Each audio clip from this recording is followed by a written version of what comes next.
Hi guys, welcome back to another day, another tip to help you build the business you've always dreamed of. I'm Dana. I'm Joe. And we are with Dana, Joe & Co., our education platform. We are full-time wedding photographers out here in Phoenix, Arizona.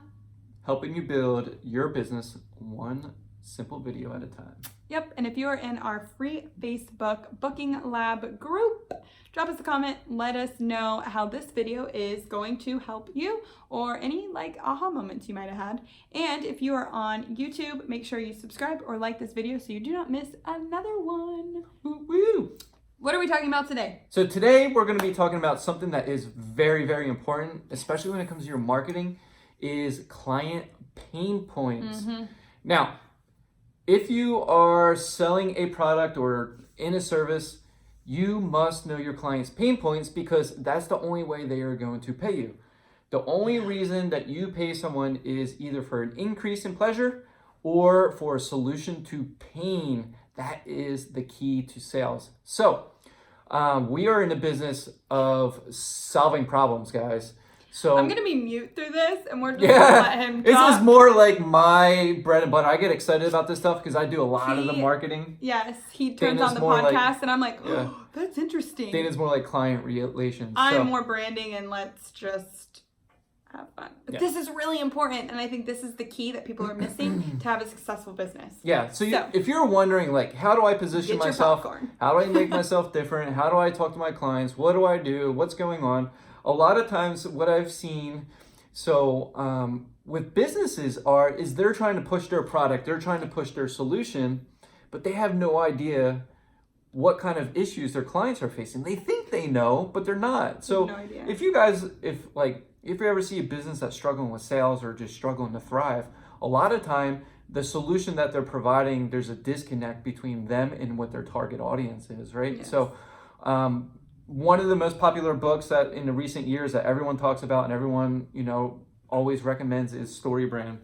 Highly recommend this book, guys. I've listened to the audio and I kind of want to read the hard version now. Read the book, listen to the audio, and it is phenomenal, right? So if you're stuck, it literally talks to you about essentially how to do branding, how to do copywriting, and how to talk to your clients, right? But he breaks it down into layman's terms and shows you that really at the end of the day, exactly the things that you need to say, the things that you need to identify and really fix. And who is he? It's Donald Miller. Donald Miller, yeah. We can drop the book below. We'll show you what we're talking about. We're no affiliate with him. He doesn't even know we're talking about this. We're just...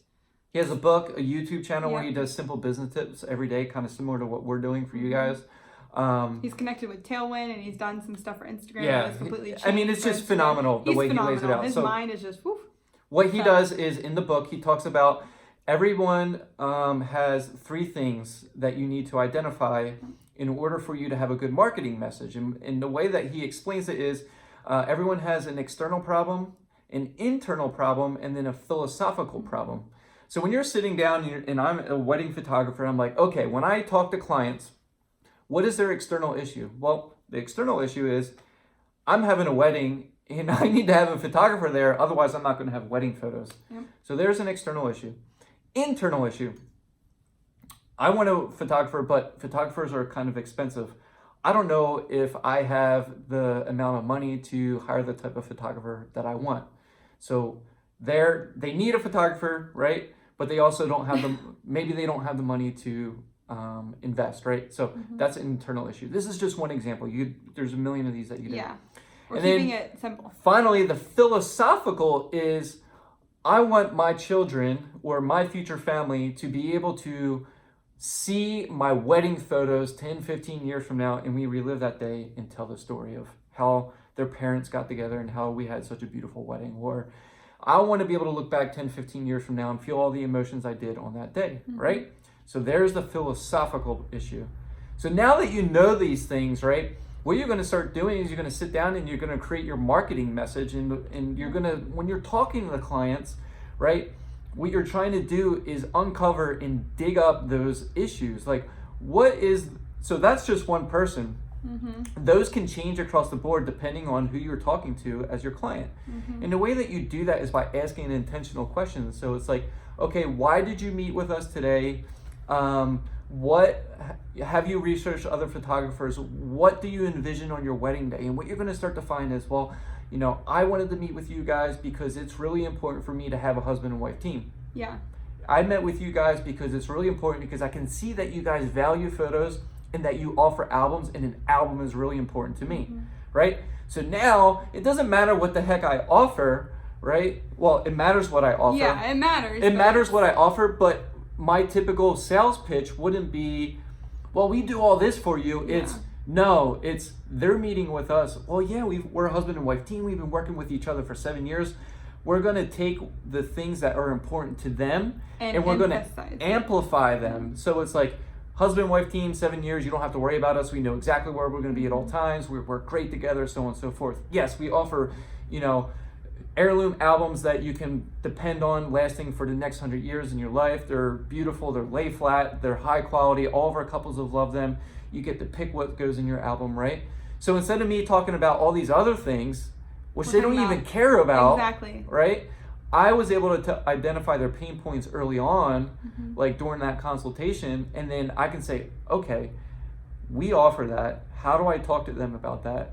And just emphasize it so that, oh yeah, we are the only solution to their problem, right? So now you become a no-brainer where it's like, I'm hiring them because they got the solution to my pain points, right? And I think the main question that we ask every single time across the board that really solves that philosophical problem is, okay, it's 10 years from now, you're looking back at your album, you're reliving, you know, images from your day, those emotions, those feelings are coming rushing back. How do your pictures need to look in order to feel that way? We want to put them even 10 years. We don't want them to think of their wedding day. We want them past that. We want them to think future. We want to know what they want. And if they come back with, I want something to show my family. I want my family to see laughter. I want them to see the real love that portrayed on that day between us. We know what to talk about. I always hear like, I want to be able to see, like, I want those intimate moments between my husband and I during golden hour, right? So now I'm like, well, let me pull out a million galleries and show them exactly like, hey, here's all these golden hour photos we took. Do you like these? Like, this is what we do for our couples. Oh my gosh, I love those. Well, we can do that for you too, right? Yeah. Because at the end of the day, we all make decisions based on emotion in a subconscious level. We just don't realize that. And really what we're trying to solve is the internal and external problems are really important, but really is the philosophical problem that we're trying to solve. So as we're communicating that, we're delivering value, we're telling them how we're going to solve that issue, and then internally they're going to be like, yes, they're the ones. They can't explain why because the brain is on a subconscious level making that decision for them. It's because that we've given them the only solution to their problem, right? So when you're trying to think of like, okay, I get all that. What do I put on social media? What do I put on my website, right? One of the things I've been doing recently is trying to figure out what is it that brides and couples are having issues with when it comes to selecting a wedding photographer. A fantastic way is to collect data. Well, how do I get data, Joe? There are a ton of Facebook groups out there. Facebook groups are a gold mine for data. So what I found recently is if I can go in these wedding planning groups, there are brides who are planning right now who are spilling the beans left and right about how they're having issues picking photographers. Another source is Wedding Wire. Wedding Wire has forums. They're in there, hey, I'm looking for a photographer and here's what I'm looking for and here's the issues I'm running into. One of the things is I can't get access to their pricing, or hey, photographers take too long to respond to me, or I don't understand how their collections are laid out. Guess what, guys? Take that information and what you're going to do, make your pricing available to them. Maybe it's through your contact form, maybe it's through Messenger bot on your website, or maybe it's, hey, I respond within a few hours because they're complaining because it's taken days for photographers to reply to them. Or maybe my pricing is all over the place and I need to put it into 3 collections so it's simplified. These brides are literally spilling the beans, telling you what to do on what their pain points are, because what they're doing is they're reaching out to all these photographers. They haven't selected one yet. Here's all the issues that they're having. Well, guess what? If you can put an answer to all those questions and formulate it so that it's simplified for them, guess what? You become the go-to photographer because you're solving their pain points up front. They meet with you in a consultation. Now you're going to solve their philosophical pain points, and now it just becomes easier for you to get them to sign on the dotted line and pay the deposit. That was great. I like this stuff because I nerd out, because this stuff is key. This is stuff that people don't think about. Stuff they don't do. When they're doing marketing, or when they're thinking about how do I close more clients, or how do I get more clients. Like, you are in the business of solving pain and problems. I would like to say that you're also providing them pleasure, the pleasure of having beautiful photos, the pleasure of being able to look back on what a beautiful day. But really, honestly, you're solving people's issues. If you think about it, I always thought this was a brilliant example, and I think it's in his book. The companies make money, like if you think about drug companies, right? Drug companies make money off of providing a pill, right? People would rather take the pill than they would rather going out and doing some kind of preventive measures, right? Yeah. Like, people would rather take the pill that relieve the pain than they would go out and do something else. So you're basically giving them the pill to solve their issues. I don't know if you get that direct correlation, but but essentially that's what you're doing. You're giving them the, I don't know, you're giving them the solution. You're giving them the solution. That's it. Yeah. I like that. Yeah. But it's important to identify it, because a lot of times what I see with photographers is they think they know what that person wants, and they have no idea. They're like just blah, vomit in the mouth, right? And then that person finally gets a chance to talk, and they're like, oh, that's great that you offer that, but we're really not interested in that, right? And you just put yourself in a bad position, because now you've just done all the talking. Really, the key is to do more listening and intentional questions. Let them spill the beans, and then you solve the problem. I like it. Cool. Sounds great.